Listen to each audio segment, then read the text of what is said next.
అస్సలాము అలైకుం. భేజా ఫ్రై ఇది ఎంతమందికి ఇష్టం అండి? నాకు తెలిసి చాలామందికి అయితే ఇష్టం ఉండదు, స్మెల్ అది అని చెప్పేసి ఏదేదో అంటారు. బట్ ఇలా అయితే ట్రై చేయండి, నచ్చకపోతే అప్పుడు చెప్పండి. ఫస్ట్ అయితే ఒక కడాయి తీసుకొని దాంట్లో అయితే భేజా వేసుకొని వాటర్ వేసుకోండి. వాటర్ వేసుకున్న తర్వాత టర్మరిక్ పౌడర్ వేసి బాగా బాయిల్ చేసుకోవాలి. ఎంత బాయిల్ చేసుకోవాలి అంటే అది హార్డ్ అవ్వాలి, ఒక 5 to 10 మినిట్స్ అంతే. ఇలా చేయడం వల్ల ఏమవుతుందంటే బ్యాడ్ ఇంప్యూరిటీస్ ఏదైతే ఉంటాయో, బ్యాక్టీరియా ఏదైతే ఉంటుందో అది వెళ్ళిపోతుంది. అండ్ మనకి అయితే బ్యాడ్ స్మెల్ కూడా పోతుంది. ఇలా అయితే మ్యాండేటరీ అండి చేయడం, అలాగే చేయండి. అండ్ మళ్ళీ ఈ భేజా ఏదైతే ఉందో అది తీసుకొని దాంట్లో అయితే స్పాచులాతో కట్ చేసుకోవాలి. అది డిప్ అయ్యేంత వరకు మనం వాటర్ అయితే వేసుకోవాలి. వాటర్ మంచిగా వేసిన తర్వాత అది వాటర్ని మళ్ళీ బాయిల్ చేయండి. ఆ బాయిల్ అవుతున్న ప్రాసెస్లోనే మనం ఏం చేయాలి అంటే salt, chilli powder, turmeric powder, garam masala, ginger garlic paste అన్నీ వేసుకోవాలి.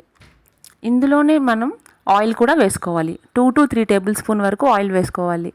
ఇలా ఆయిల్ వేసుకున్న తర్వాత అయితే మనం బాగా ఫ్రై చేసుకోవాలి. ఇంతేనండి, చాలా సింపుల్. అలా ఫ్రై చేసుకుంటూ వెళ్ళండి, ఆయిల్ బయటికి రిలీజ్ అయ్యేంత వరకు ఫ్రై చేయండి, అంతే. చాలా ఈజీగా ఉంటుంది. 10 మినిట్స్ అంటే 10 మినిట్స్లో అయిపోతుంది. వైట్ రైస్లో తింటే ఎంత బాగుంటుందో తెలుసా, మాషాల్లా చాలా బాగుంటుంది. మీరు చికెన్, మటన్ అన్నీ మర్చిపోతారు, అంత టేస్టీగా ఉంటుంది. సో ప్లీజ్ నా ఛానల్ని అయితే సబ్స్క్రైబ్ చేసుకోవడం మాత్రం మర్చిపోకండి. అల్లాహ్.